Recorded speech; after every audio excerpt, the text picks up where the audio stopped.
آپ کے صاحبزادیاں بھی آتے ہیں، یہ تمام ہی اہل اطہار میں آتے ہیں۔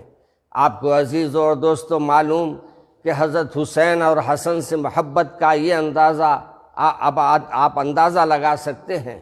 کہ رسول مقبول صلی اللہ علیہ وسلم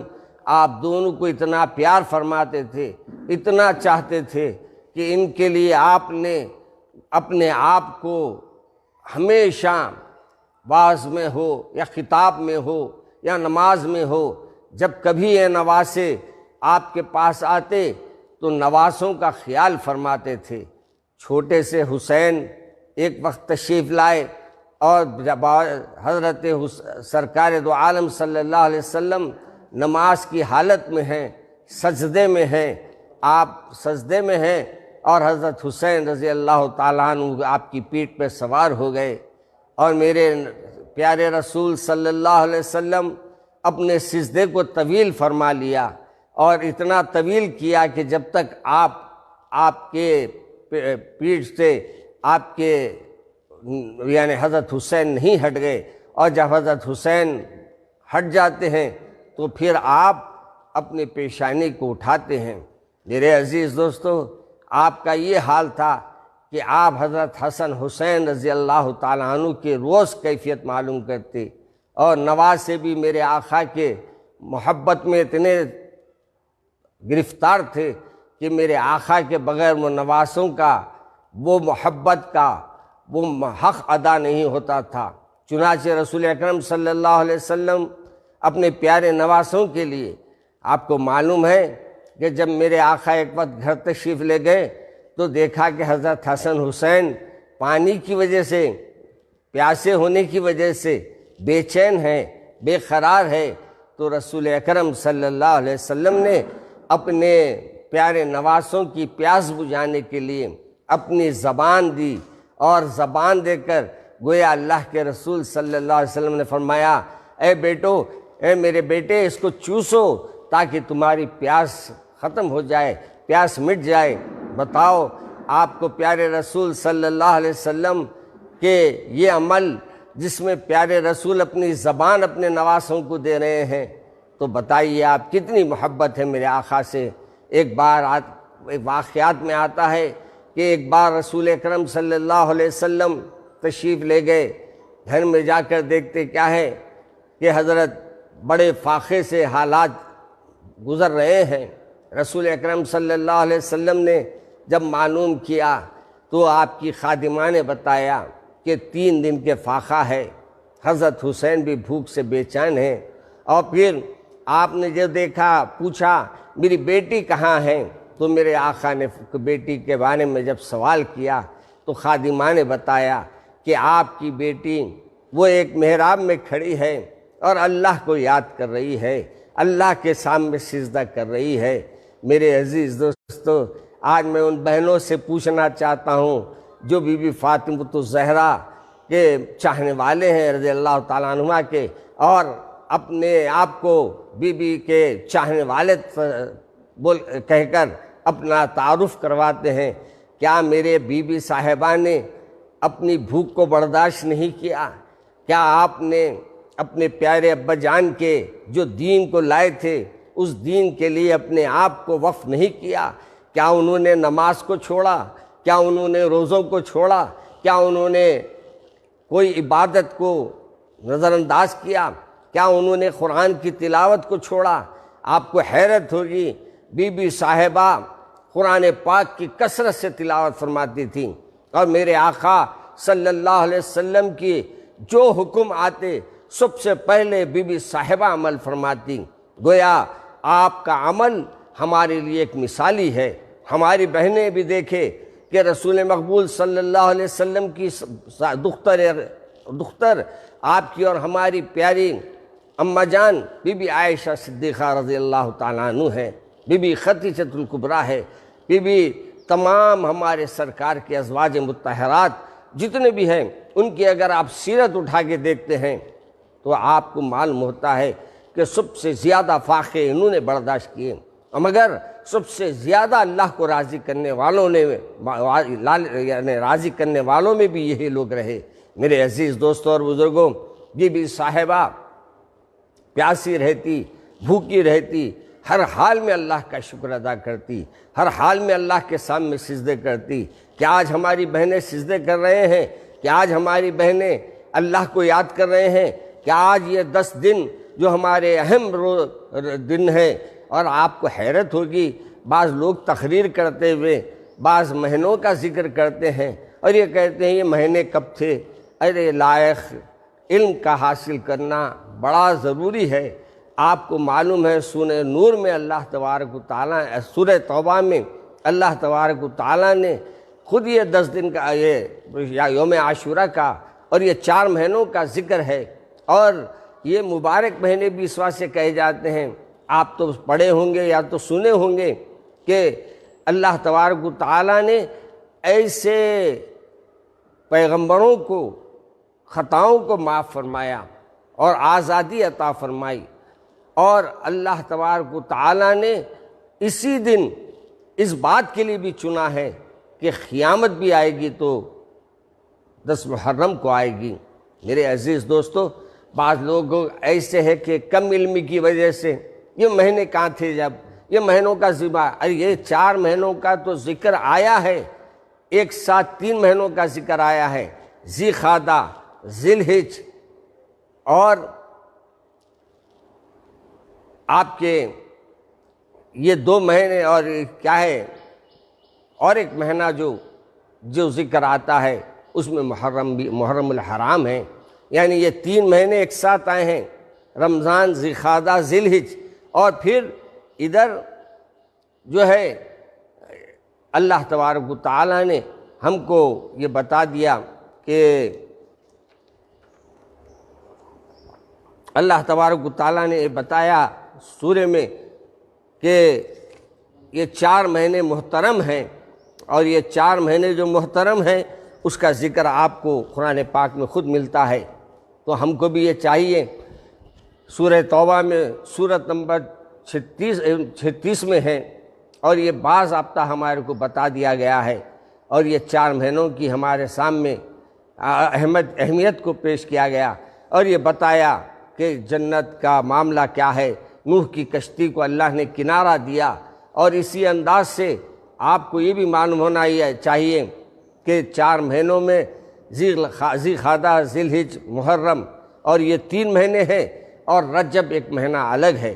میرے عزیز دوستوں اور بزرگوں، آپ کو معلوم ہونا چاہیے اس کا ذکر قرآن پاک میں موجود ہے، مگر بعض لوگ یہ مہینوں کو نظر انداز کر دیتے ہیں اور یہ کہتے ہیں کہ اس کا ذکر نہیں ہے، یہ کم علمی کی علامت ہے۔ تو خیر، میں گفتگو کا موضوع بدل گیا۔ میں عرض کر رہا تھا میرے عزیز دوستوں، سرکار دو عالم صلی اللہ علیہ وسلم گھر تشریف لے گئے، اور جا کر دیکھتے کیا ہیں کہ بی بی صاحبہ نماز میں کھڑی ہے اور اللہ کی عبادت میں مصروف ہے۔ اپنے نواسوں کی بھوک آپ کو دیکھی نہیں گئی، آپ نے وہاں سے نکل کر سیدھا ایک جدھر کھجور کے درخت رہتے ہیں ان کے وہ حصے میں آپ چلے گئے جہاں باغیں تھیں۔ تو باغوں میں دیکھا کہ ایک عربی ہے جو پانی سین رہا ہے، اور پانی سیننے میں جب وہ پانی سینتا ہے تو تھک رہا ہے، تو آپ نے فرمایا کہ اے عربی، تو کیوں پریشان ہوتا ہے؟ اگر میں یہ پانی سین دوں اور پانی تیرے کھیتوں کو ڈال دوں تو کیا تو مجھے مزدوری دے گا؟ تو کہا 1 ڈول پہ 2 کھجور دوں گا۔ آپ اندازہ لگائیے، وہ پیارے آقا جس کو معراج کے لیے براق آتا ہے اور جس کے چلنے کے لیے رف رف آتا ہے، وہ میرے آقا اپنے نواسوں کے لیے بھوکے ہونے کی وجہ سے، پیاسے ہونے کی وجہ سے، آپ نے اپنے نواسوں کے لیے ان پانی کے ڈول کو کھینچا، اور اتنے کچھ ڈول کھینچے تھے کہ لکھا ہے کتابوں میں کہ وہ ڈول ٹوٹ گیا اور پانی کے اندر گر گیا۔ یہ عربی جانتا نہیں تھا کہ رسول اکرم صلی اللہ علیہ وسلم کون ہے، کیا میرے آقا کا مقام ہے، کیا مرتبہ ہے۔ میرے عزیز دوستوں، اس سے میں حضور اکرم صلی اللہ علیہ وسلم پر ایک ایسی حماقت کر بیٹھا جس کے بعد اس کو خود احساس ہوا اس بات کا کہ آپ جب وہ کھجور لے کر آپ نے کہا کہ بھائی تو غصہ کیوں کرتا ہے، تو پریشان کیوں ہوتا ہے، لے ہم تیرے ڈول کو واپس دلا دیتے ہیں۔ میرے عزیز دوستو، چاہے تو میرے آقا پانی کو حکم دیتے اوپر آ جاتا، میرے آقا چاہتے تو گھروں میں اللہ کے حکم سے اللہ تبارک و تعالیٰ نعمتوں کا انبار لگا دیتا، لیکن میرے آقا نے بتا دیا کہ نہیں، محنت کرو اور محنت سے جو ملے گا اسی سے اللہ کے کرم سے اللہ کی برکت اس میں ہوتی ہے۔ چنانچہ میرے آقا نے آگے بڑھ کر اس سے کہا کہ میں ڈول تیرا نکال کے دیتا ہوں، بولی گہری ہے، ڈول نیچے ہے، رسی ٹوٹی ہوئی ہے، مگر حیرت کی بات یہ ہے کہ میرے آقا آگے بڑھتے ہیں، آگے بڑھ کر میرے کو عرض کرتے ہیں کہ پریشان نہ ہو، اور پریشانی کی ضرورت نہیں ہے، تو کیوں پریشان ہو رہا ہے؟ اور آگے بڑھ کر کہتے ہیں، ڈول کو ہاتھ کا اشارہ دیتے ہیں اور کہتے ہیں وہ ڈول کو اوپر آ جا۔ ایک سیکنڈ نہیں لگتا کہ جو پانی میں بہت گہرائی میں تھا لیکن آقا کے اشارے پر اوپر آ گیا۔ جیسے ہی وہ اوپر آیا، آپ نے اس ڈول کو حوالے کر دیا اور اس ڈول کو حوالے کر کے کہا کہ بھائی اب میری مزدوری دے دے، اب مزدوری دے دے، میں چلتا ہوں، میرے نواسوں کو مجھے کھانا کھلانا ہے، میرے نواسوں کو مجھے یہ کھجور دینا ہے۔ میرے عزیز دوستو، کھجور لے کر نکل گئے، اور نکل کر آپ اپنے نواسوں کے گھر تشریف لے گئے۔ مگر دیکھ کر حیرت یہ ہوتی ہے، وہ عربی جو کہ رسول کو جانتا نہیں تھا، مگر اتنا ضرور تھا اس کے علم میں کہ ایک رسول صلی اللہ علیہ وسلم آئے ہیں جو خاتم النبیین ہے، شفیع المذنبین ہے، رحمت للعالمین ہے، سراج السالکین ہے۔ آپ جب یہ اطلاع ملتی ہے تو آپ وہ عربی فوری نکل پڑتا ہے اور کہتا ہے شاید وہی ہوگے جو آج یہ ڈول کو نکال کر دیے ہیں۔ اس کو احساس ہو گیا اور اس نے اپنے ہاتھ کو کاٹ لیا، جس پونچے سے سرکار پر گستاخانہ حرکت کی تھی اس ہاتھ کو کاٹ دیا، کاٹ کر نکل پڑا، اور نکل کر پکارتے ہوئے لوگوں سے کہہ رہا ہے، قدرانہ کی ادا جامع زیبا کی بھون، سرمگی آنکھ غضب ناز بھری وہ چتون، وہ ابائے عربی اور وہ نیچا دامن، وہ مکھڑے کی تجلی، وہ بیاض گردن، مردہ بھی دیکھے تو کر چاک گرے بان کفن، اٹھ چلے خبر سے زباں پر ہو جاری یہ سخن، مرحبا سید مکی مدنی العربی، دل و جاں بات فدا یچے عجب خوش لقبی۔ انگلیاں اٹھنے لگی، دور سے وہ آ پہنچا، گردنیں جھکنے لگی سجد کی خاطر ہر جا، سب لگے کہنے کہ ہے وہ سائے ذات یکتا، آدمی ہم نے تو اس حسن کا دیکھا نہ سنا، آدمی ہوتا تو اس ماہ کا سایہ ہوتا، جس کا سایہ نہ ہو وہ نور خدا ہے بخدا۔ میرے عزیز دوستو، اب سرکار کا حلیہ بنا رہا ہے، لوگوں کے سامنے پیش کر رہا ہے، ہاتھ سے خون کے فوارے نکل رہے ہیں، ہر ایک کے پاس جا کر کہہ رہا ہے بولو بھائی ایسے شخص کو کیا تم نے دیکھا ہے؟ یہ میرے رسول کا حلیہ ہے، میرے آقا کو میں نے اس حال میں دیکھا ہے۔ میرے عزیز دوستوں، لوگوں نے کہا شاید یہ ذکر جس کا کر رہا ہے وہ کوئی اور نہیں بلکہ حضرت میرے اور آپ کے آقا حضرت محمد صلی اللہ علیہ وسلم ہیں۔ جب اس کو یہ اس بات کا احساس ہو گیا لوگوں کو، تو لوگوں نے رہبری کی، اور رہبری کرنے کے بعد بی بی صاحبہ کے مکان کو پہنچ گیا، اور بی بی صاحبہ کے مکان کو پہنچ کر آپ دستک دیا، خادمہ باہر آئی، دیکھتی کیا ہے، ہاتھ کٹا ہوا ہے اور ہاتھ میں سے خون بہہ رہا ہے، اور وہ سرکار سے ملنے کی ضد کر رہا ہے۔ خادمہ اندر گئی، اور اس اثنا میں رسول اکرم صلی اللہ علیہ وسلم اپنے دونوں نواسوں کو گود میں بٹھا لیے ہیں، اور دونوں نواسوں کو اپنے گلے لگا لیے ہیں، اپنی صاحبزادی کو بٹھا لیے ہیں، اور یہ کھجور جو کچھ آپ لائے تھے اپنی بیٹی کو بھی کھلا رہے ہیں، خود بھی کھا رہے ہیں، نواسوں کو بھی کھلا رہے ہیں۔ آج پیٹ بھر کے کھانے والوں، آج بڑے نام لے کے چاہنے کے دعوے کر کے بریانیاں کھانے والوں، شربتیں پینے والوں، کبھی تم کو یہ بھی احساس ہوا کہ میرے آقا ایک کھجور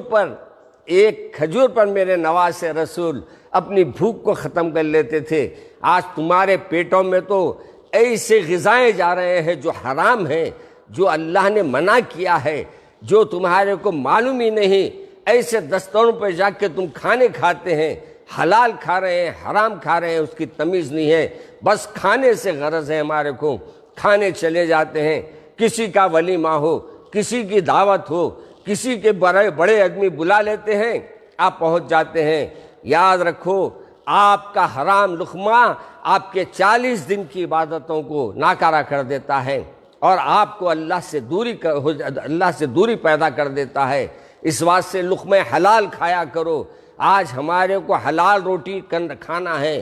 آج یہ کوشش کرنا، اللہ سے مانگتے رہو، اللہ مجھے حلال روٹی عطا فرما، اللہ مجھے حلال روٹی عطا فرما۔ انشاءاللہ انشاءاللہ ثم انشاءاللہ اللہ تبارک و تعالی حرام روٹی سے آپ کو بچا لے گا۔ اپنی نافرمانی میں آپ اگر مبتلا ہو رہے ہیں تو اللہ اس سے آپ کی مدد فرما دے گا۔ اس لیے میرے عزیز دوستو، دعوت کسی سے آئی تو کھل کے پوچھو کیا کام کرتے ہیں، اتنی ہے ہمت، اتنا ہے ہمارا ایمان، اتنا ہمارا یقین ہے کہ ہم کسی سے پوچھ سکے تو کہاں سے کھائے پیسے لایا ہے۔ رشوتوں کے پیسے رہتے ہیں، ہم ولیمے کھا لیتے ہیں، رشوتوں کے پیسے رہتے ہیں، ہم ان کے سامنے ان کے گھروں کی چائے پی لیتے ہیں۔ یاد رکھو جب تک آپ ان اپنی رضا کا آپ کے لیے ایک پروانہ بھی عطا فرما دے گا۔ میرے عزیز دوستوں اور بزرگوں، اس عربی کے آنے سے پہلے اپنے نواسے کو کھلا رہے ہیں، خود بھی اپنے کھجور کھا رہے ہیں، اپنی بیٹی صاحبزادی کو بھی کھجور کھلا رہے ہیں۔ ارے میرے نواسے، میرے رسول کے گھر والوں کے پاس تو کھانے نہیں رہتے تھے، 3 دن تک چولہے نہیں جلتے تھے، خود میرے رسول کے گھر میں بھی 3 دن تک چولہے نہیں جلتے تھے، 3 دن تک آگ گھر میں نہیں لگتی تھی۔ اور آج ہم لوگوں کا یہ حال ہے کہ ایک روزہ رہنے کے لیے، ایک دن اللہ کے لیے اپنی مغفرت کے ذریعے بنانے کے لیے، اپنے اعمال کے درستگی کے لیے بھی ہم وہ اقدام کرنے کے لیے تیار نہیں ہیں۔ میرے عزیز دوستو یاد رکھو، رسول اکرم صلی اللہ علیہ وسلم نے آپ نے جب اطلاع دی، اس خادمہ نے آ کر کہا یا رسول اللہ ایک عجیب میں حال دیکھ کے باہر آئی ہوں، اور وہ ہے میرے آقا کہ ایک شخص ہے جو اپنا ہاتھ کاٹ لیا ہے اور آپ کے دربار میں آیا ہے اور کہہ رہا ہے آپ سے ملنا ہے۔ سرکار باہر تشریف لے گئے، لے جا کر دیکھتے کیا ہے کہ وہی عربی ہے جس کے پانی کا ڈول ٹوٹ کر نیچے گر گیا تھا، جس نے گستاخی کیا تھا، وہ ہاتھ کاٹ لیا کیونکہ اس نے اس ہاتھ سے گستاخی کی تھی۔ اس نے عرض کیا رسول اللہ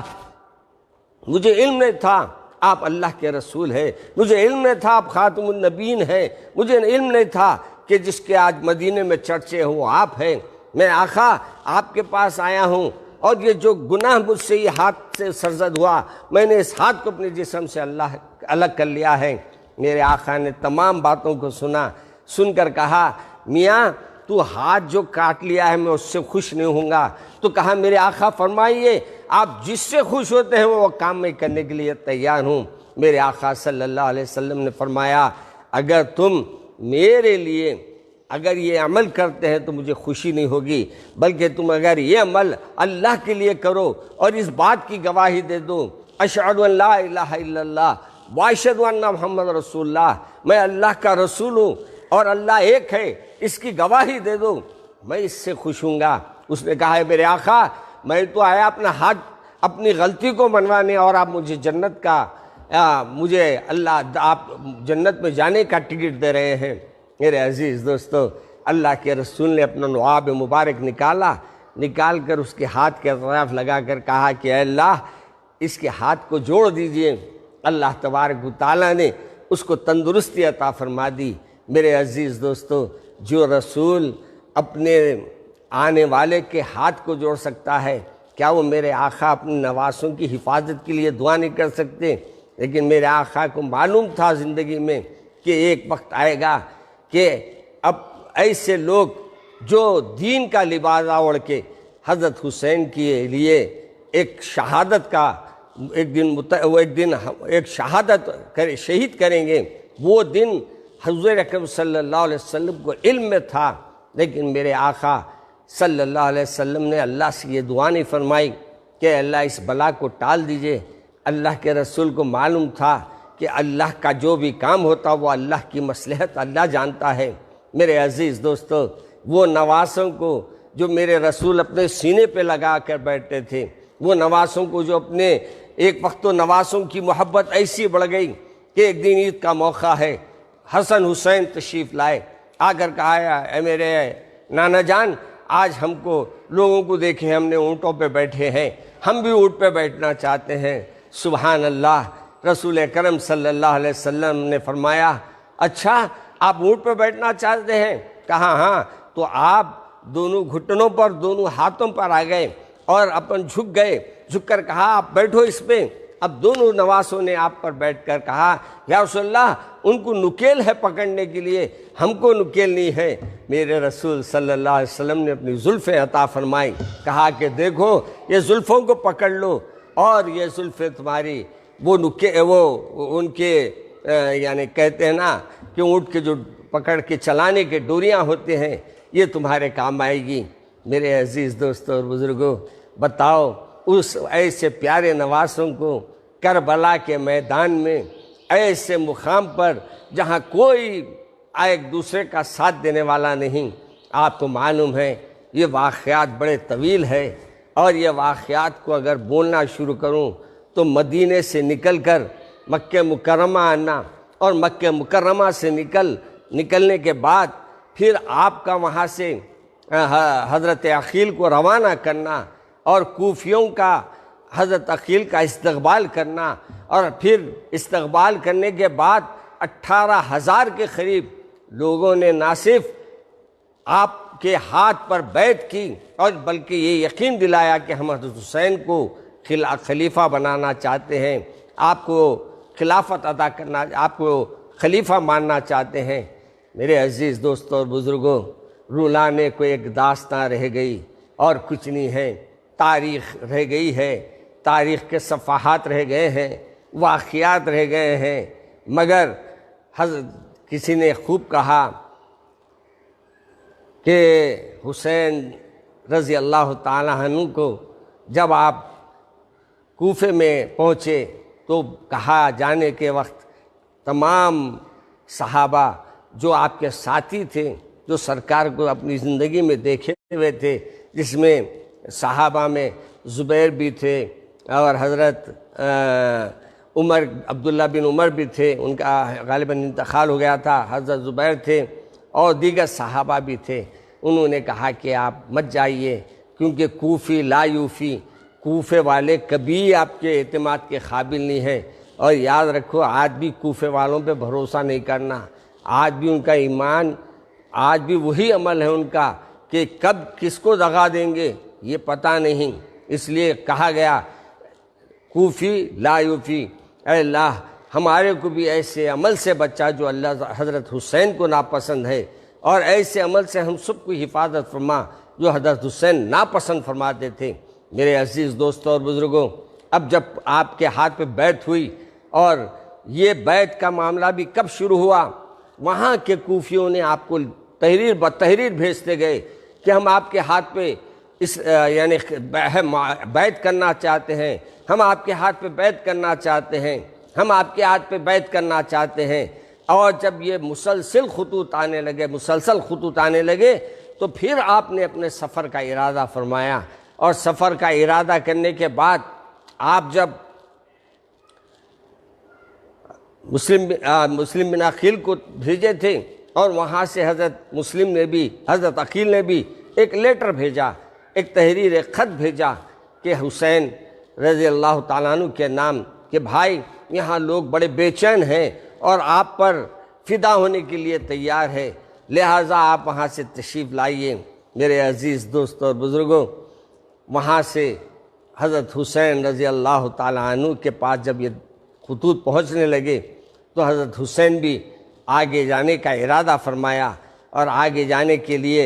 آپ نے طے کیا، اور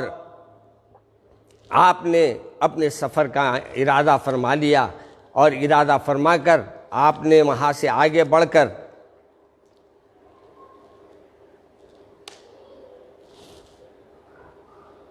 آگے بڑھنا شروع کیا۔ پانی پلاؤ بیٹھے۔ آگے بڑھ کر ارادہ کیا، اور آگے بڑھنے کا ارادہ جب کیا تو حضرت حسین رضی اللہ تعالیٰ عنہ کو صحابہ کرام نے کہا جو مکہ مکرمہ میں رہتے تھے، انہوں نے کہا کہ میرے حضرت حسین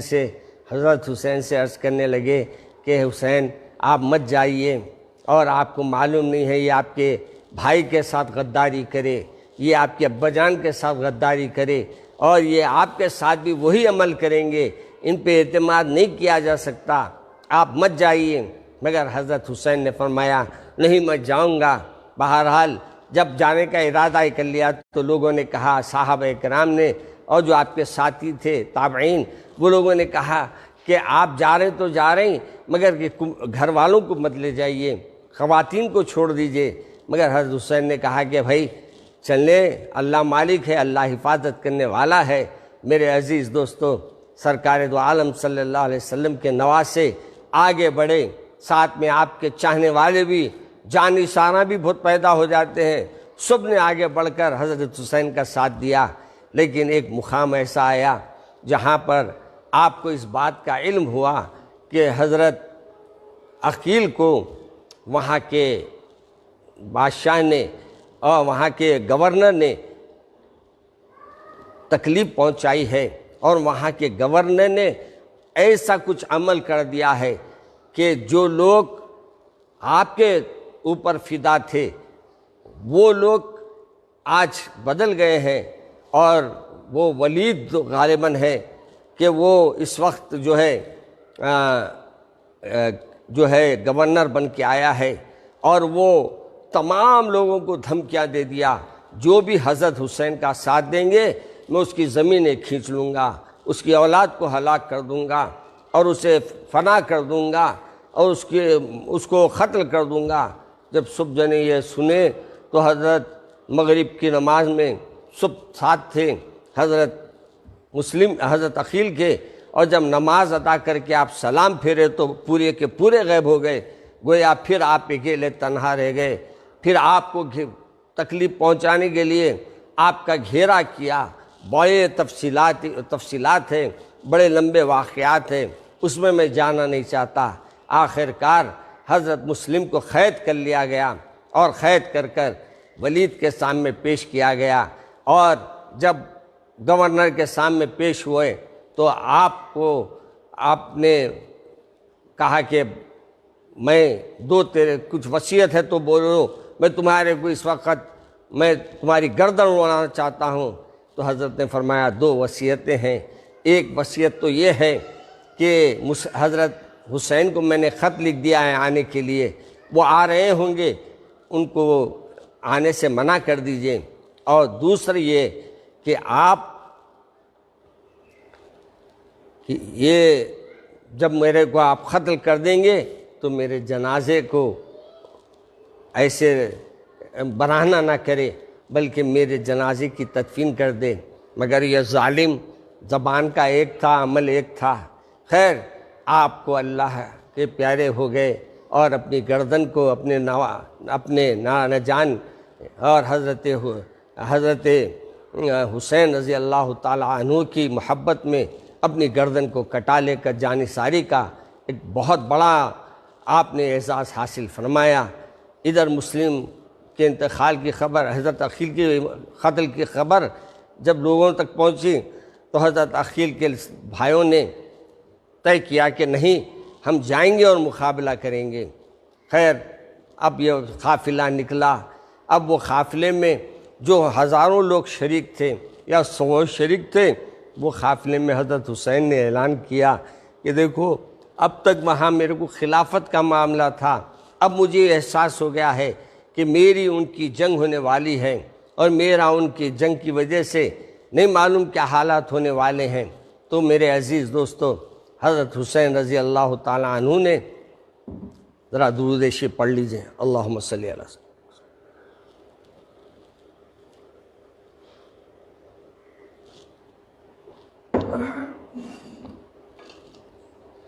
میرے عزیز دوستوں اور بزرگوں، حضرت حسین رضی اللہ تعالیٰ عنہ وہاں سے نکلے، اور آپ آگے بڑھ رہے ہیں کہ کہیں ایک مقام پر پڑاؤ ڈال کر آپ بیٹھے ہیں، ساتھ میں حضرت حسن حضرت علی اکبر ہے، دونوں باوا جان اور بیٹے بیٹھے ہیں کہ آپ تلوار پر ایسا کچھ سہارا لے کر 1 منٹ کی نیند آپ کو آئی، اور اس 1 منٹ کی نیند میں آپ نے جیسے ہی دیکھا کہ حضرت حسین رضی اللہ تعالی عنہ آنکھ کھولے اور کھول کر انا للہ و انا الیہ راجعون پڑھا، تو حضرت علی اکبر نے فرمایا ابا جان کیا بات ہے، کس وجہ سے آپ نے یہ انا للہ پڑھا؟ تو ابا جان نے کہا بیٹے ابھی میری آنکھ لگی تھی اور 1 سیکنڈ میں میں نے خواب دیکھا کہ 2 آدمی یہاں سے گزر رہے ہیں، اور گزرتے گزرتے یہ کہہ رہے ہیں یہ آگے بڑھ رہے ہیں، موت ان کو لینے آ رہی ہے۔ تو آج کا بچہ ہوتا تو ابا جان سے کہتا ابا جان پلٹیجئے، چلیے گھر کو، سکون سے کھائیں گے پیئیں گے رہیں گے، مگر قربان جائیے حضرت علی اکبر کے، آپ بجائے اس کے کہ اپنے ابا جان کی یہ بات کو سننے کے بعد خفا یعنی غمگین ہوتے یا ڈرتے، آپ نے فوری اپنے ابا جان سے سوال کیا ابا جان یہ بتائیے ہم حق پر ہیں یا نہیں ہیں؟ اللہ کے پیارے نواسے رسول کہا کہ بیٹے ہم حق پر ہیں، تو کہا کہ ابا جان جب حق پر ہے تو ڈرنے کی کیا ضرورت ہے، بڑھیے آگے، اللہ جو ہمارے مقدر میں فیصلہ رکھا ہے ہم اسے قبول کرنے کے لیے تیار ہے۔ میرے عزیز دوستو، اب یہ قافلہ آگے بڑھا، جتنے ساتھی تھے وہ چلے گئے، اب فدایان حسین رہ گئے، حسین پہ اپنے جان کو فدا کرنے والے رہ گئے، اور جملہ 72 لوگ آپ کے ساتھ، جس میں آپ کے گھر والے اور باہر والے کچھ، اور 72 لوگ تھے، اور یہ قافلہ آگے بڑھا۔ ایک مقام ایسا آیا جہاں آ کے حر نے اپنی بڑی فوج کے ساتھ آ کر حضرت حسین کو روک دیا، روک کر کہا کہ حسین آپ آگے نہیں جا سکتے۔ کہا کیوں؟ کہا کہ اب 2 باتیں ہیں، یا تو آپ بیعت کیجئے یا تو جنگ کیجئے۔ اب یہ جب بات سامنے آئی تو حضرت حسین رضی اللہ تعالیٰ عنہ نے فرمایا کہ کیا کریں؟ آپ نے کہا کہ دیکھو تم میرے کو شام جانے کی اجازت دو، میں شام چلے جاتا ہوں، یا تو مجھے یزید سے ملا دو، میں یزید سے بات کر لوں گا، جو بھی بیعت کا مسئلہ ہے وہاں ہم حل کر لیں گے۔ مگر یہ لوگ اس واسطے حضرت حسین کو یزید سے ملنے نہیں دینا چاہتے تھے، جو کوفی تھے وہ لوگوں کو یہ خوف تھا کہ حضرت حسین کے پاس ان کے خطوط موجود تھے، اور ان کو یہ خوف تھا کہ یہ خطوط اگر یزید کو دیں گے تو یزید ہمارا تو جینا مشکل کر دے گا، لہذا انہوں نے اس بات کو ماننے سے انکار کر دیا۔ اور تیسرا آپ نے کہا کہ یا مجھے مدینہ شریف کو جانے کی اجازت دے دو، لیکن وہ بھی انہوں نے اجازت نہیں دی، اور بات آگے بڑھی تو آخر حر نے کہا کہ ایک کام کیجئے، تیسرا راستہ ہم اختیار کریں گے اور تیسرے راستے پہ ہم جائیں گے۔ اور جاتے جاتے ایک میدان آیا، ایک میدان میں جا کر پڑاؤ ڈالا گیا، اور اس پڑاؤ ڈالنے کے بعد آپ نے پوچھا اس مقام کا نام کیا ہے؟ تو کہا گیا کہ یہ کرب و بلا ہے، کربلا ہے۔ تو آپ نے کہا ھذا کرب و بلاؤن،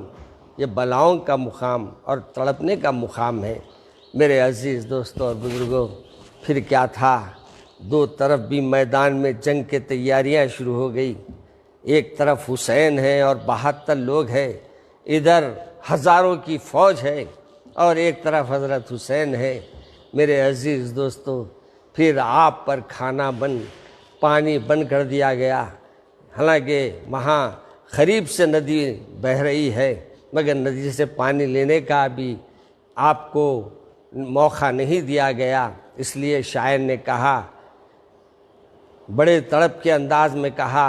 کافر تلک پیے تو بنا نہ کیجیو، ایک فاطمہ کے لال کو پانی نہ دیجیو۔ ارے ایک ندی سے پانی لینے کے واسطے تم آج حضرت حسین کو روک رہے ہیں، ارے جبکہ یہ ندیاں بہہ رہے ہیں تو ان کے نانا کی طفیل میں، اور یہ اگر دنیا میں اسلام زندہ ہے تو حضرت پیارے رسول صلی اللہ علیہ وسلم کے طفیل میں۔ کمال کی بات یہ تھی، ایسے منافق تھے یہ لوگ کہ نماز ہوتی، نماز کے وقت اذان ہوتی اذان کے بعد سب کھڑے ہوتے، اذان میں نماز پڑھتے حسین کے پیچھے اور حسین کے لیے ہی تلواروں کو کھڑا کر لیتے۔ بتاؤ ایسے بھی کوئی دیکھے ہیں کہ چاہنے والے چاہنے کے دعوے بھی کر رہے ہیں اور تلواریں بھی اٹھا رہے ہیں؟ معلوم یہ ہوا یہ قصہ وہ نہیں جو تم قصہ خاں سے سنو، یہ قصہ وہ نہیں جو تم قصہ خاں سے سنو، ستم زدہ کی کہانی ہے میری زباں سے سنو۔ میرے مجبور حسین مجبور کیا تھے؟ اگر وہ بھی اپنے نانا کا وسیلہ لے کر دعا کرتے تو کیا کچھ نہیں ہو سکتا تھا، مگر آپ نے مشیت الہی کو ترجیح دی، اللہ کی مرضی کو ترجیح دیا۔ آپ کو معلوم کہ خاندان حسین رحمت للعالمین کے خاندان ہے، اور وہ رحمت للعالمین کا ہی یہ حال تھا، کچرے ڈالنے والوں کی مزاج پرسی کرتے تھے۔ چنانچہ حضرت حضرت حسن کے بارے میں آتا ہے آپ کو زہر دیا گیا تھا، اور زہر دینے والے کو آپ جانتے تھے۔ حضرت حسین رضی اللہ تعالیٰ عنہ آپ کے پاس بھائی کے پاس گئے، جا کر کہا کہ بھائی آپ یہ تو بتا دیجئے کہ آپ کو زہر کس نے دیا اور آپ کو کس نے کہا کہ حسن تاکہ اس کو میں قتل کر دوں۔ حضرت حسن رضی اللہ تعالیٰ عنہ نے فرمایا بھائی تم اس کو قتل کرنا چاہتے ہیں، میں تو یہ چاہتا ہوں کہ اگر روز قیامت اللہ تبارک و تعالیٰ مجھے فرمائے گا کہ تم کسی کو ایک کو جنت میں لے کے جا سکتے ہیں تو میں کسی اور کو نہیں لے جاؤں گا، میرے قاتل کو جنت میں لے کے جاؤں گا۔ میرے عزیز دوستو، یہ خاندان حسین ہے، یہ خاندان رسول ہے، یہ بی بی صاحبہ کے صاحبزادے ہیں، یہ میرے آقا کے گھر کے وہ چراغ تھے جس سے مشرق و مغرب میں اللہ نے روشنی عطا فرمائی۔ میرے عزیز دوستو، میرے پیارے رسول صلی اللہ علیہ وسلم کی نواسوں نے کہا کہ ہم تو رحمت بنا کر بھیجے ہیں، ہم زحمت کسی کے لیے نہیں بنیں گے۔ چنانچہ رسول اکرم صلی اللہ علیہ وسلم کی نواسیں میدان کربلا میں اب 3 دن ہو گئے ہیں۔ حاکم کا حکم یہ ہے کہ پانی بشر پیے، گھوڑے پیے، چرند پیے، منع نہ کیجیو، ایک فاطمہ کے لال کو پانی نہ دیجیو۔ یہ عجیب معاملہ ہے، کبھی بحر روما خریدنے والے کو پانی نہیں ملتا۔ آپ کو معلوم ہے حضرت عثمان رضی اللہ تعالیٰ عنہ جب مدینے میں تشریف لائے اور جب مدینے میں آپ آئے تو پانی پینے کو مسلمانوں کے میٹھا نصیب نہیں تھا، میٹھے پانی کے لیے ترستے تھے۔ اللہ کے رسول نے فرمایا ہے کوئی یہ بولی خریدنے والا؟ تو سب سے پہلے بولی خریدنے کے لیے جو آواز اٹھائی وہ حضرت عثمان غنی رضی اللہ تعالیٰ عنہ تھے کہ آپ نے جا کر بولی خریدی اور اعلان کر دیا کہ ایک دن مسلمان اس سے پانی لے اور ایک دن وہ یہودی پانی لے گا۔ یہودی کیا کرتا تھا اس زمانے میں؟ روز مسلمانوں سے پیسے لے کر پانی دیتا تھا۔ اب جس دن یہودی کی باری آتی اس دن لوگ نہیں آنے لگے،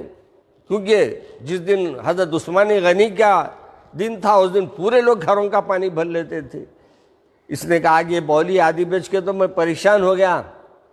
لہذا اس نے پوری بولی کو بیچ دیا۔ میرے عزیز دوستو، وہ بحر روما جس کو سرکار کے بشارت دی گئی تھی جنت کی، اور وہ بولی کو خرید کر حضرت عثمان غنی نے اس کو وقف کر دیا، اور تا حیات یعنی جب تک آج تک بھی بولی سے لوگ پانی لا رہے ہیں اور پی رہے ہیں۔ میرے عزیز دوستو، لیکن کمال یہ ہے 40 دن تک آپ کو پانی نہیں دیا گیا، کھانے نہیں دیا گیا، کھانے کے لیے کوئی غذا اندر پہنچانے کی اجازت نہیں دی گئی۔ وہ جس سے بولی سے خود پانی پی رہے ہیں، جس کے بولی کا خریدا ہوا آدمی اس سے پانی نہیں پی رہا ہے۔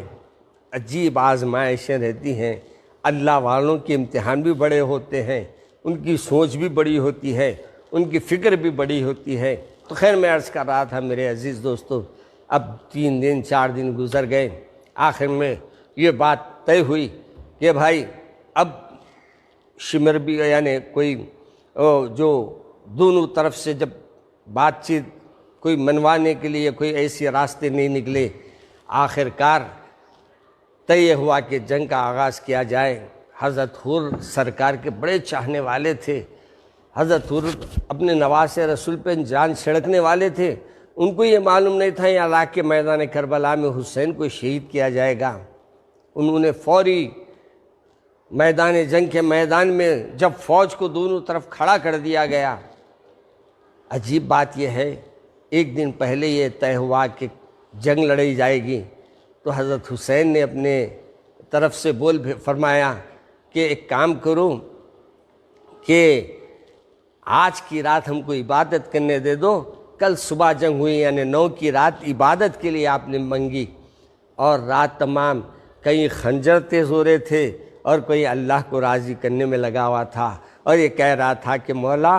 آج ہم پیشانی ٹیکے ہیں، کل شاید ہماری گردن بھی آپ کے پاس پہنچ جائے، کل شاید ہمارا جسم بھی آپ کے پاس پہنچ جائے۔ میرے عزیز دوستو، میرے رسول صلی اللہ علیہ وسلم کے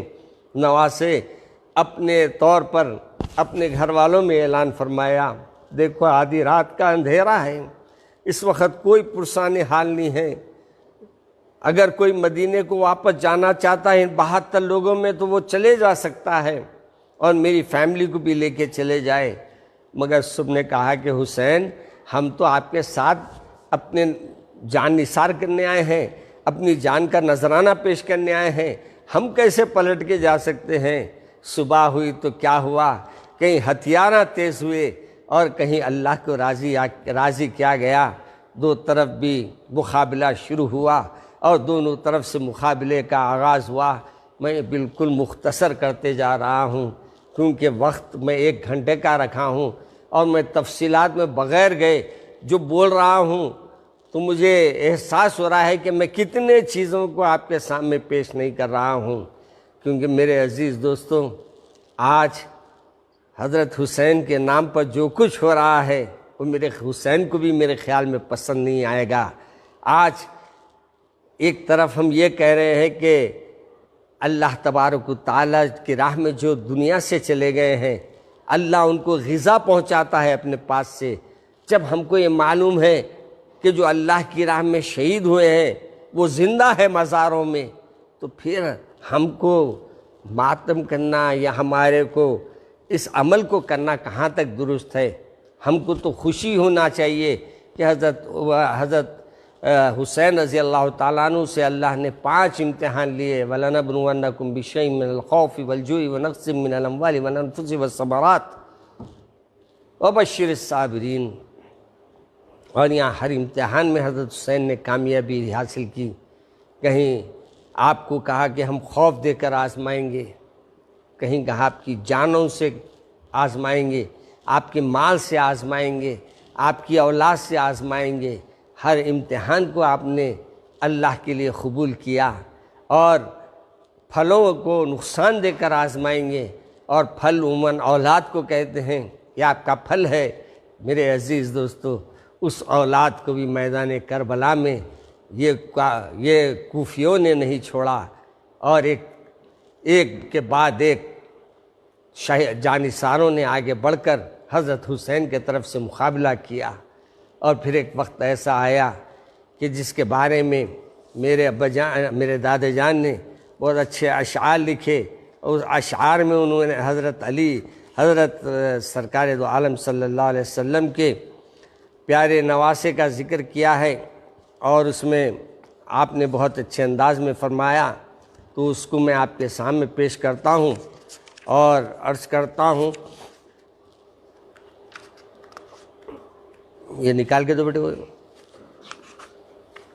اس میں وہ ہے دیکھو نظم ہے دیکھو، حضرت علی اکبر جمع ساز بیٹے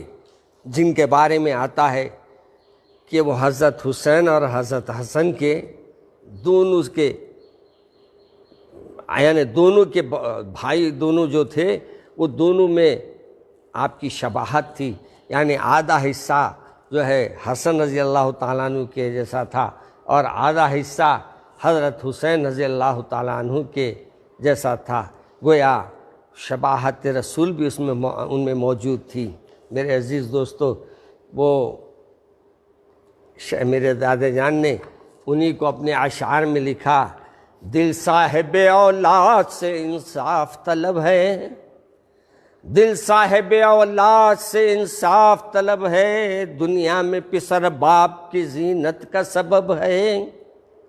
اولاد کا ہونا بھی بڑا بخشش رب ہے، یہ سچ ہے مگر داغ بھی بیٹے کا غضب ہے۔ رونے کی ہے جا ظلم نیا کرتی ہے تقدیر،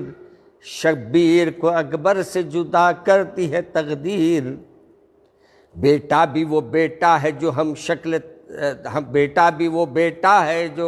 ہم شکل پیمبر، اخلاق میں مانن حسن، زور میں حیدر۔ خوش لہجہ وہ خوش خصلت وہ خوش وضع سراسر، معشوق جہاں رونق دی عاشق داور۔ انصاف سے سب صاحب اولاد بتا دے، انصاف سے سب صاحب اولاد بتا دے، اس طرح کے فرزند کو مرنے کی رضا دے۔ جانثار ختم ہو گئے، اب باقی رہ گئے تھے تو حضرت حسین کے بھتیجے، حضرت حسین کے قرابت دار، تو حضرت علی اکبر گھوڑا لے کر آئے،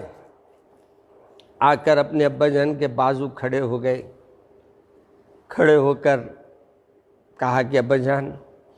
اب اپنے پورے قرابت داری رہ گئے ہیں، سب جانثار کا ایک کے بعد ایک دنیا سے شہید ہو گئے ہیں، اب میرے عزیز دوستو جانثاروں کا جانثاری کا معاملہ ختم ہونے کے بعد اب بیٹا آ کے بول رہا ہے ابا جان آپ مجھے اجازت دیجئے، اس لیے اجازت دیجئے ابا جان، سب سے پہلے اگر اس خاندان سے کوئی نکلے گا تو وہ آپ کا بیٹا نکلے گا اور وہ آپ کے دشمنوں سے مقابلہ کرے گا۔ بتاؤ کہ آج ہم اپنے بیٹے کو میدان جنگ میں بھیجنے کی کیا بڑی ہماری سوچ ہے، آج ہم فجر کو نہیں اٹھاتے ہمارے بیٹے کو، آج ہمارے بیٹے کو حفاظت کے لیے ہم 50 چیزیں کرتے، مگر وہ بھی حسین تھے، آپ نے اپنے نواسے کے لیے اپنے بیٹے کے لیے کیسے اجازت دیتے؟ آخر کار آپ نے کہا جاؤ بیٹے جا کر آگے بڑھو۔ 18 سال کا بچہ کتنوں سے مقابلہ کرتا، 1 2 4 ہزاروں سے مقابلہ کیسے ممکن ہے؟ بس ایک آواز آتی یا ابا ادرکنی، اے میرے ابا جان آئیے میری مدد کے لیے۔ حضرت حسین تشریف لے جاتے ہیں، دیکھتے کیا ہے ماں صاحبزادے تو نظر نہیں آ رہے ہیں، مگر صاحبزادے کے جسم کے ٹکڑے بکھرے ہوئے ہیں۔ آپ اپنی اوڑھنی نکالتے ہیں، بعض روایت میں آتا ہے کہ وہ پورے جسم کے ٹکڑوں کو اوڑھنی میں ڈال لیتے ہیں اور اپنے کندھے پر ڈال لیتے ہیں اور وہ لے کر آ رہے ہیں۔ تو راوی کا کہنا ہے کہ جاتے وقت حضرت حسین کی داڑھی کالی تھی، لیکن جب آپ پلٹ کے آ رہے تھے تو آپ کے اندر اتنا غم کا بوجھ بڑھ گیا تھا، کیونکہ آپ کا سیدھا ہاتھ آج دنیا سے رخصت ہو چکا تھا۔ فرماتے ہیں کہ داڑھی سفید ہو گئی، بلکہ یہ کہتے ہیں کہ وہ ڈیرے کے پاس جانے لگے تو ڈیرے والوں نے روک دیا، کہا اے کون آ رہا ہے؟ وہ شخص یہ نبی کے گھر کا ڈیرا ہے۔ آپ کہتے ہیں کوئی اور نہیں، حسین ہوں۔ میرے عزیز دوستو بڑی آسانی سے ہم یہ واقعات کو کہہ دے رہے ہیں اور بڑی آسانی سے ہم سن بھی رہے ہیں، مگر میدان جنگ کا معاملہ ہوتا، ہم چاہنے والے ہوتے تو شاید ہم میدان میں رہتے یا بھاگ جاتے، پتہ نہیں، مگر یہ جانثاروں نے جانثاری دی اور پھر ایک کے بعد ایک آپ کے بھتیجے جانے لگے اور یہی آواز دینے لگے اے یا ابا دیکھنی، اے میرے ابا جان، یعنی چچا کو بھی اپنی آواز میں ابا جانی کہا جاتا ہے، تو کہا ہماری مدد کے لیے آئیے چچا جان۔ ایک ایک کے جنازوں کو لا رہے ہیں۔ اب ایسا وقت آ گیا ہے کہ اب کوئی ایسا موقع نہیں تھا کہ پورے گھر والے بھی میدان میں آئے اور اپنی شہادت دے دیے۔ آپ اب کہا کیوں نہ میں ایک بار ڈیرے والوں کے پاس جا کر مل لوں. کہا جا کے ڈیرے والوں کو کہا کہ علی اصغر کو لاؤ، یعنی آپ کے چھوٹے صاحبزادے کو. اور آپ نے علی اکبر کو اپنے گود میں لے کر ابھی پیار اپنے گلے لگا کر پیار چوم ہی رہے تھے کہ ایک دشمن نے ایسا تیر مارا کہ علی اصغر کے گلے میں پیوست ہو گیا. اور آپ نے علی اصغر کے اپنے بیٹا جو بھی کھیل رہا تھا اس حالت میں اپنے گھر میں دے دیا، اور اس خون کو آسمان کی طرف اچھال کر اللہ سے عرض کر دیا، مولا میرے ساتھ میرے نبی کے چاہنے والوں نے کیا کام کیا ہے، آپ دیکھیے، آپ اس کے گواہ رہیے. میرے عزیز دوستو اور بزرگوں، آخر کار وہ وقت بھی آ جاتا ہے کہ میدان کربلا ہے،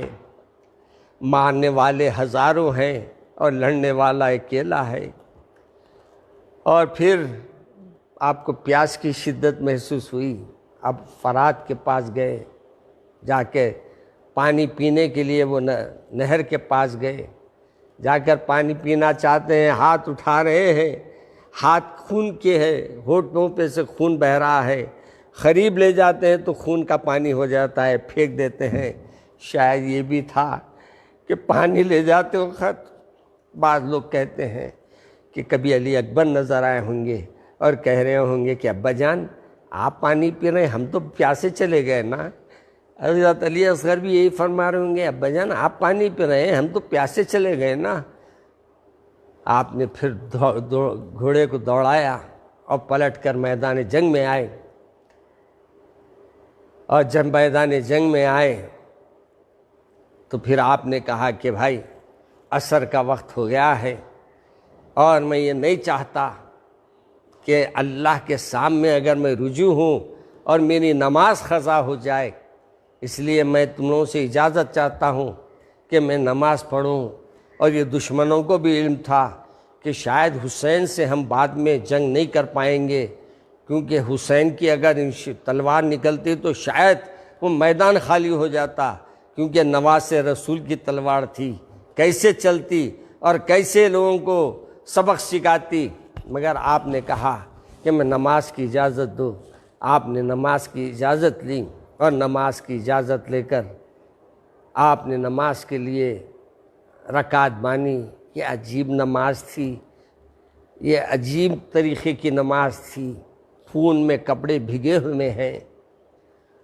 جگہ جگہ خون لگا ہوا ہے، مگر نماز نہیں جا رہی ہے. اور آج ہم لوگ اچھے کپڑے پہن رہے ہیں، اچھا کھا رہے ہیں، اور حضرت حسین کے نام پر بڑے بڑے مزیدار ڈشاں استعمال کر رہے ہیں، اور اچھے کپڑے پہن رہے ہیں. سب کچھ کرنے کے باوجود حضرت حسین کی یہ سنت کو چھوڑ رہے ہیں، جو آخری وقت بھی انہوں نے اس کو بتا دیا کہ اے مومنو، اے مسلمانوں، اے اللہ کو ماننے والے، میرے نانا کو ماننے والوں، کبھی بھی کسی حال میں بھی ہو نماز کو مت چھوڑو. اور پھر نماز کے لیے ٹھہر گئے. کیا ہوا؟ ہوئے سجدے ہی میں شہید بھی، کہوں کیا ادا تھی حسین کی. یہ عجب طرح کی نماز تھی، نہ ادا ہوئی نہ قضا ہوئی. ادا اس واسطے سے نہیں ہوئی کہ آپ نے نماز مکمل نہیں ہوئی، قضا اس واسطے سے نہیں ہوئی کہ پھر آپ نے نماز کے لیے کھڑے ہو گئے، اور نماز کے لیے آپ نے اللہ کی طرف رجوع ہو گئے. فرشتے بھی اس پہ رش کر رہے ہوں گے، دنیا تمام کی قوم رش کرے گی. کیا پیاری نماز ہے، کیا پیاری نماز ہے کہ سجدے میں سر ہے، سبحان رب العالی زبان پر ہے، اور اللہ کے پاس آپ کی روح نکلی، اور روح آسمانوں پر چلے گئی. اور جو اس کے بعد ہوا وہ کیا کہوں کیا نہ کہوں، کچھ کہنے کے قابل باتیں نہیں ہیں. بہرحال دشمنان اسلام نے اور دشمنان منافقین نے کوئی وقت ایسا نہیں چھوڑا جب مسلمانوں کو نقصان نہیں پہنچایا. اور یاد رکھو، ہمیشہ اللہ کے نبی کے چاہنے والے مرنے والوں پر ماتم نہیں کریں گے. بلکہ ان کے لیے ہم یہ سمجھتے ہیں کہ وہ زندہ ہیں مزاروں میں، اور جو زندے ہوتے ہیں ان کے لیے ہم آہو پکار نہیں کرتے، ہم ان کے لیے آنسو نہیں بہاتے۔ ہاں، یہ واقعات میں آنسو نکلنا الگ بات ہے کہ یہ واقعات خود ایسے ہے کہ آنسو نکل پڑتے ہیں۔ تو میرے عزیز دوستوں اور بزرگوں، میں آپ کے سامنے تقریباً واقعات کربلا اور آپ کی بچپنے سے واقعات کربلا تک واقعات کو عرض کرنے کی کوشش کی ہے۔ اللہ سے دعا ہے کہ اللہ ہماری اس محفل کو قبول فرما لے۔ اے اللہ، اپنے فضل سے، اپنے کرم سے اللہ ہم کو صحیح معنوں میں پیارے رسول صلی اللہ علیہ وسلم کے نواسے کے راستے پہ چلنے والا بنا دیں۔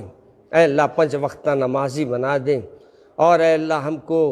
حلال حرام کی تمیز عطا فرما دیں۔ اے اللہ ہمارے گناہ کبیرہ گناہ صغیرہ کو معاف فرما دے۔ اے اللہ ہمارے رزق میں، صحت میں، عمر میں برکت عطا فرما۔ اے اللہ یہ جو وبا پھیلی ہے، اے اللہ اس وبا کا خاتمہ فرما۔ اے اللہ اس وبا سے مرنے والوں کی مغفرت کا معاملہ فرما۔ اے اللہ تمام مرحومین کی مغفرت فرما۔ اے اللہ ان کو جنت کے اعلیٰ سے اعلیٰ درجات عطا فرما۔ اے اللہ ان کے پسماندگان کو صبر جمیل عطا فرما۔ اے اللہ ہماری کوتاہیوں کو، گناہوں کو، لغزشوں کو معاف فرما دیجیے۔ اے اللہ ہمارے تمام معاملات میں خیر و برکت کا معاملہ فرما دیجیے۔ اے اللہ جتنے لوگ بیمار ہیں اللہ ان کو شفا عطا فرما۔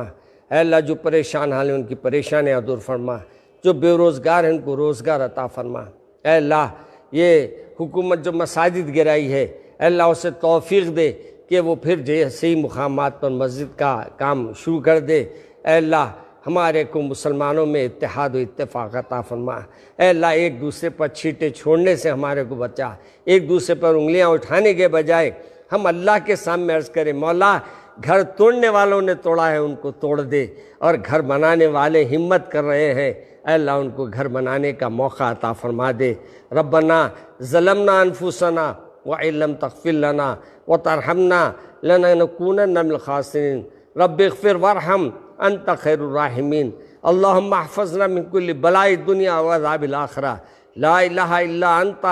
سبحانک انی کنت من الظالمین۔ اے اللہ مجھے جہاں تک لوگ دیکھ رہے ہیں، اے اللہ جو بھی میری آواز سن رہے ہیں، جو بھی آواز سنیں گے، جو بھی ریکارڈنگ سنیں گے، اے اللہ ان سب کو اس ثواب میں شامل فرما لے، اور حضرت حسین کے چاہنے والوں میں ہمارا بھی نام تحریر فرما لے، اور اے اللہ پیارے رسول کی شفاعت ہمیں عطا فرما دے، اور اے اللہ ہمیں اپنے فرما برداروں میں اور اطاعت گزاروں میں شامل فرما۔ اے اللہ ہمارے گھروں کی، ہمارے ایمان کی، ہمارے مساجد کی، ہمارے اداروں کی، ہمارے مدارس کی حفاظت فرما، اور اے اللہ ہر شر سے، ہر فساد سے تمام کی حفاظت فرما۔ سبحان ربک رب العزت عما یصفون والسلام علی المرسلین الحمد للہ۔